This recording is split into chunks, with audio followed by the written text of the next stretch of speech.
বড়দিন উপলক্ষে দারুণ সুস্বাদু নিরামিষ কেক বানিয়ে নেব। প্রথমে হাফ বাটি সুজি নিয়ে মিক্সিতে গুঁড়ো করে নেব। এবার একটা পাত্রে হাফ বাটি টক দই ও 2 চামচ সাদা তেল দিয়ে ভালোভাবে ফেটিয়ে নিতে হবে।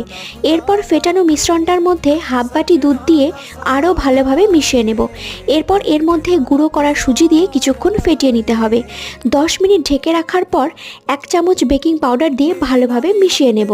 এরপর টুটি ফ্রুটি দিয়ে মিশিয়ে নিতে হবে। আর হ্যাঁ, টুটি ফ্রুটিগুলো একটু ময়দা দিয়ে মেখে নিতে হবে। এরপর একটা সিলভারের পাত্রে সাদা তেল লাগিয়ে একটু চারিদিকে ময়দা ছিটিয়ে পেস্টটা ঢেলে দেব।